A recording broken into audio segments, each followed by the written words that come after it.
This is the AYANEO Flip, and it is AYANEO's current, at least for now, handheld PC. And this form factor right here might just be the best way to experience Windows on a handheld. Let me explain.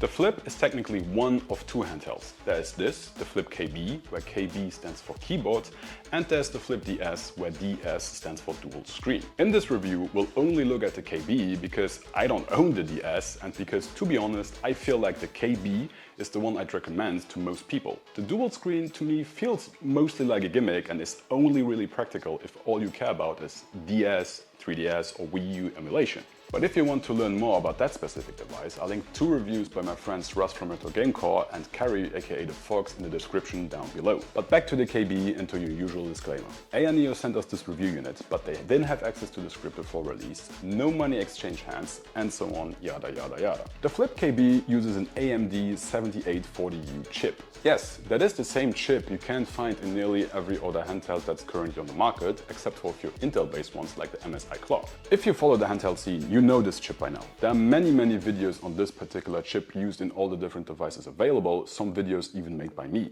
So I've linked them down below, and while you're down there, like the video and subscribe to the channel because it helps a lot. In the Flip, the 708040U doesn't do anything too surprising. We know by now what this chip is capable of. You can easily play your older AAA games like Fallout 4 or Witcher 3 at high settings on the 7-inch 1080p 120Hz screen, play nearly every indie game on the market, including the recently released early access for Hades 2, and even play newer AAA titles if you're willing to live with lower graphics and mess with the settings to dial them in.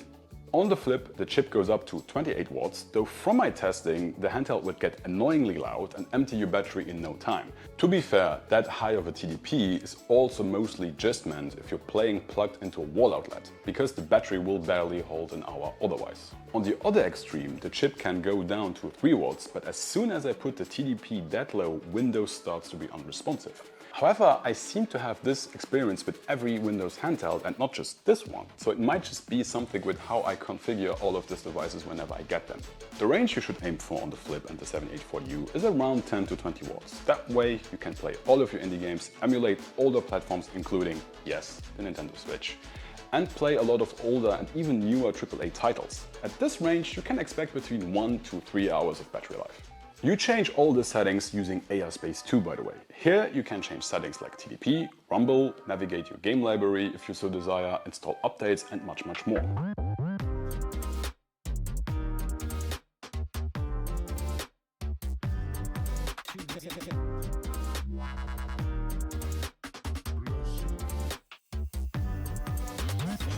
AYASpace is by now very mature, and I think my favorite handheld software currently available for Windows. A little side note though, I play all these handhelds mostly when at home and near a wall outlet, so I set and forget the Flip to 18 watts and call it a day. If out and about, your mileage may vary. But it is not the chip that is the star of this device. It is its clamshell mode and especially this keyboard.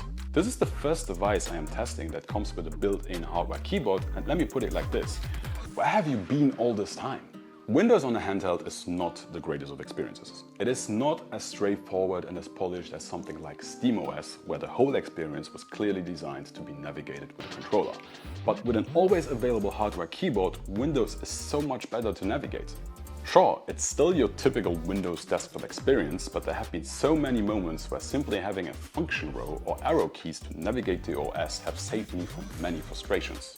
The keyboard keys themselves are decent. Depending on your age, you may have some experience with a BlackBerry phone keyboard. This is that, although slightly larger. It also comes with a backlight, though at least in my case, I feel like the light is not very consistent, with some buttons more illuminated than others. It's still usable, but it just looks a little off. Though this seems like it may be an issue with my unit, so you may see different. Due to its clamshell form factor and its smallish footprint, AYANEO had to do some design choices that might not be for everyone. It has, for example, shallower fewer buttons and more recessed analog sticks than what you may be used to, otherwise the screen wouldn't be able to close. I don't really have any problems with the buttons, though they are really low profile and you may need a little getting used to, but the analog sticks are, depending on the games you play, maybe a tad too recessed. If you have to quickly move your fingers from the A button to the right stick, you might at times just not hit it. I wonder if there would have been an option where you can pop the sticks out a little and before you close the lid, pop them back in. But hey, at least these are Hall-sensing analog sticks, so you shouldn't suffer from drift. And while we're talking buttons, the Flip has a fingerprint power button right here and a little knob that emulates mouse navigation, like you know from old ThinkPad laptops. I'm really aging myself in this video. I heard from some people reviewing the Flip that they still prefer navigating Windows with an analog stick, but I actually don't. The knob is much more precise and you can click it like a button for a left mouse click. Like a 3DS, the Flip has 3 fixed positions for the screen, though at very different angles. Right angled like this, at 135-ish degrees like this, and flat like here. The angles on the 3DS are in comparison all very close to each other.